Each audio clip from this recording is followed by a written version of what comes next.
I'm here to talk about success. I was so relieved because when you have a goal, when you have a vision, everything becomes easy.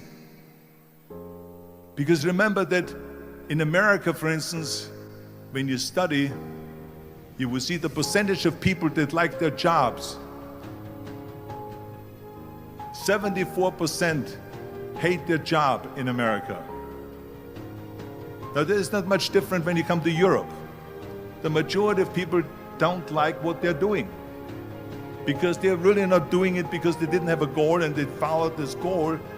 They just aimlessly drift around, and then all of a sudden there's a job opening, so they get that job because you have to work.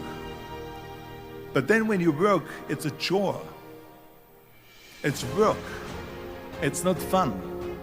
So if you think about, only a quarter of the people really enjoy what they're doing in life.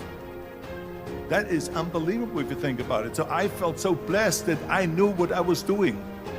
It's like a medical student that studies and knows he wants to become a doctor. You know where to go. So I knew where to go. So people always ask me, when they saw me in the gym in the pumping iron days, they said, why is it that you're working out so hard? 5 hours a day, 6 hours a day, and you have always a smile on your face. The others are working out just as hard as you do, and they look sour in the face. Why is that? And I told people all the time, I said, because to me, I'm shooting for a goal. In front of me is the Mr. Universe title. So every rep that I do gets me closer to accomplishing that goal, to make this goal, this vision turn into reality. Every single set that I do, every repetition, every weight that I lift will get me a step closer to turn this goal into reality. So I couldn't wait to do another 500-pound squat. I couldn't wait to do another 500-pound bench press. I couldn't wait to do another 2,000 reps of sit-ups. I couldn't wait for the next exercise, for the next half hour of posing and all the kind of things that you have to do to be a champion.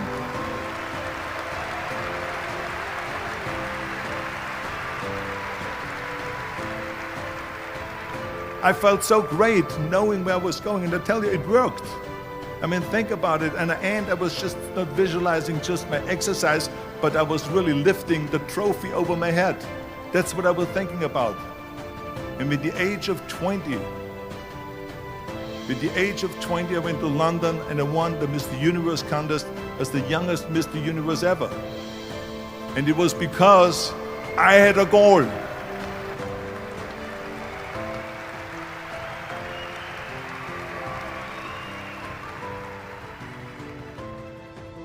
So let me tell you something, visualizing your goal and going after it makes it fun.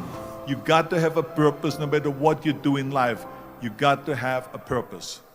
And it drives me crazy when people say that they don't have enough time to go to the gym for 45 minutes a day and work out. Or to do something for 45 minutes to an hour a day to improve. If it is physically improve or if it is mentally to improve. Imagine you read 1 hour a day about history. How much you will learn after 365 hours in 1 year. Think about if you study about the history of musicians, of composers, how much you would know. Imagine if you would work on a business, on some business that you want to develop every day for an hour. Imagine how further along you will go and get. So it drives me nuts because when people say we don't have the time, we have 24 hours a day. But you can see how much time there is available if you organize your day. So you got to work hard. I mean, let me tell you something, when I went to America, I went to college, I went and worked out 5 hours a day, and I was working on construction. Because in those days in bodybuilding, there was no money. I didn't have the money for food supplements or anything. So I had to go to work. So I worked in construction. I went to college, I worked out in the gym, and at night from 8 o'clock at night to 12 midnight, I went to acting class. 4 times a week. So I did all that. There was not one single minute that I wasted. And this is why I'm standing here today.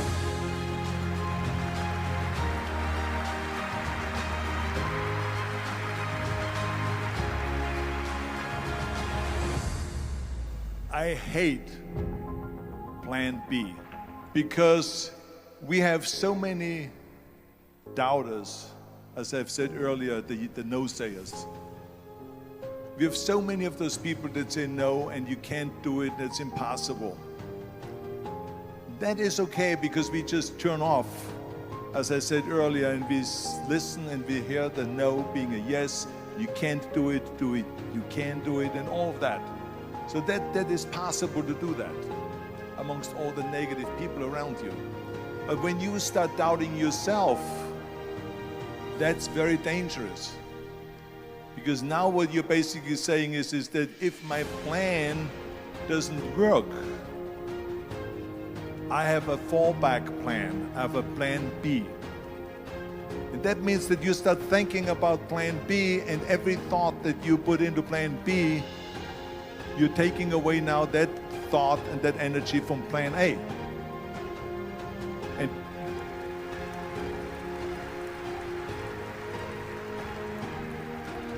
And it's very important to understand that we function better if there is no safety net, because plan B becomes a safety net. It says that if I fail, then I fall and I get picked up and I have something else there that will protect me.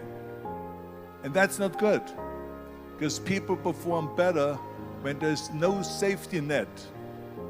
People perform better in sports and everything else if you don't have a plan B.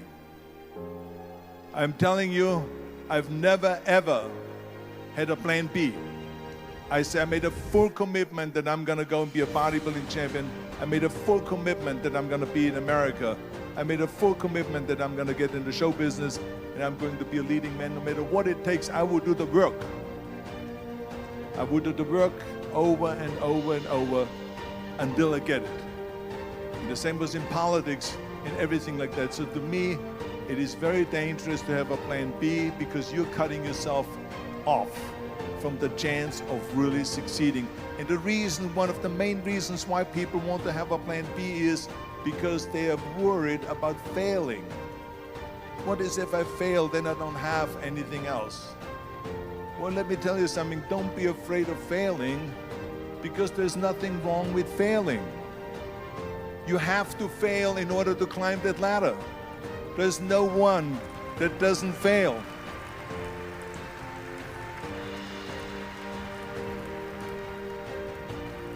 What is not okay is that when you fail, you stay down. Whoever stays down is a loser. And winners will fail and get up. Fail and get up. Fail and get up. You always get up.